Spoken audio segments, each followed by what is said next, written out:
जो जिस क्वेश्चन में आप कॉन्फिडेंट हो उन्हीं क्वेश्चन को करो। और मुझे इतना हेल्प किया है मेरी केजीएमयू की प्रिपरेशन में भी, नॉर्सेट 8 की प्रिपरेशन में भी, और DSSB की प्रिपरेशन में भी, और यूपीपीएससी स्टाफ नर्स के प्रिपरेशन में भी। सो ये जो स्ट्रैटेजी मैंने आपको बताई है ये मैंने खुद अपने पे इम्प्लाई की है।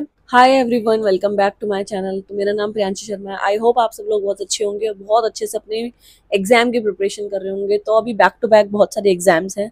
आपको पता है केजीएमयू का है, SGPGI लखनऊ का है, एज वेल एज नॉर्सेट 9 का है, जो कि ऑन द वे है। कभी भी एग्जाम की डेट आ सकती है केजीएमयू और SGPGI के लिए। And for NORCET 9 exam date has been declared so far. So अब आज हम बात कर रहे हैं, टॉपिक आपने पढ़ लिया है कि नेगेटिव मार्किंग को कंट्रोल कैसे करना है। बहुत सारे स्टूडेंट्स के डाउट होता है, क्वेश्चन होता है कि ma'am how to control negative marking in exam so that our rank can improve. देखो, नेगेटिव मार्किंग से बहुत सारी चीजें नेगेटिव में चली जाती हैं, आपकी रैंक आनी रह जाती है। दूसरा, आपका सिलेक्शन बिल्कुल बाहर हो जाते हो आप सिलेक्शन लिस्ट के, और कॉन्फिडेंस लूज होता है, एक साल खराब होता है। सो आज हम इन्हीं टॉपिक्स पे बात करेंगे। कॉपी पेन लेके बैठे, नोट डाउन करिए जो मैं स्ट्रैटेजी बता रही हूँ। सबसे पहले आपका कोर्स कंप्लीट होना चाहिए। कभी भी किसी भी एग्जाम की नेगेटिव मार्किंग को कंट्रोल करने के लिए, कोई भी एग्जाम हो, नॉर्सेट का हो, RRB का हो, SGPGI का हो, KGMU का हो, इट डजेंट मैटर। एग्जाम के लिए पूरा कंसेप्ट आपके क्लियर होने चाहिए, सारी थ्योरी कंप्लीट होनी चाहिए। सेकंड आता है आपके MCQs कंप्लीट होने चाहिए। MCQs जिस जिस बुक से आपने रेफर किया है उन बुक्स के एटलीस्ट आपने कई बार MCQs करे हों, तो आपको एक कॉन्फिडेंस आता है कि इस टॉपिक से इस तरीके के MCQ पूछे जाते हैं। हमेशा मैं बोलती हूँ MCQ जरूर करने हैं आपको। जैसे ही आप कोई सिस्टम या कोई सब्जेक्ट कंप्लीट करते हो तो then try to do MCQs on daily basis. Daily करने हैं आपको। सब फर्स्ट ऑफ ऑल क्या हुआ, थ्योरी अच्छे से कंप्लीट है आपकी। सेकंड में आपके MCQs कम से कम आपके 2 बुक के रेफरेंस बुक से तो आपके MCQs होने ही चाहिए for an exam, at least for 2 books. Third क्या आता है, आप कोई भी टेस्ट सीरीज लो, कोई भी मॉक टेस्ट दो जिसमें बहुत सारे बच्चे कैंडिडेट स्टूडेंट्स बैठते हों, so that you can analyse your rank as well, जिससे कि आप अपनी रैंक को एनालाइज कर पाओ कि भाई मेरी कितनी रैंक आती है।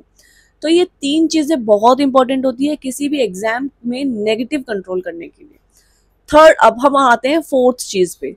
फोर्थ चीज ये होती है कि कभी कभी हमारे सामने क्या होता है कि हमने सब कुछ पढ़ रखा है, बहुत अच्छे से पढ़ रखा है, still we are not getting selection, still we are not getting that rank जो हमें चाहिए।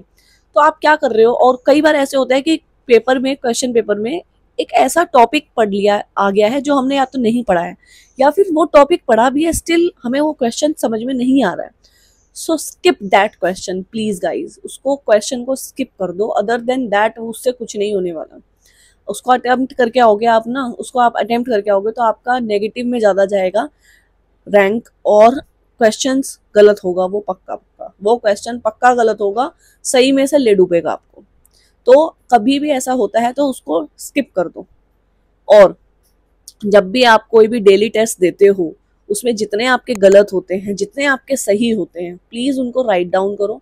गलत वालों को तो एटलीस्ट आपको राइट डाउन करना है, सही वालों को भी आपको रैशनल पढ़ना है कई। और last but not the least, आपने सपोज 100 क्वेश्चन का आप टेस्ट देते हो, तो 100 क्वेश्चन का जो आप टेस्ट देते हो ना, आपको जितने आते हैं पहले, जितने आप 200% 100% कॉन्फिडेंट हो, प्लीज उन्हीं क्वेश्चन को अटेम्प्ट करो।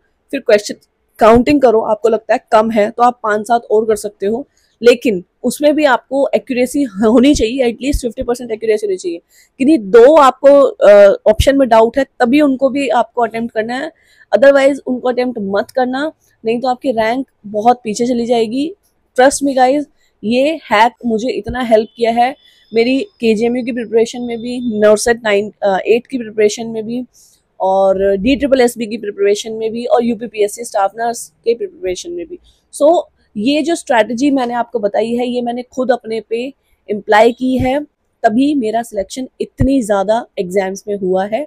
आप प्लीज़ इसको माइंड करना, और कुछ भी डाउट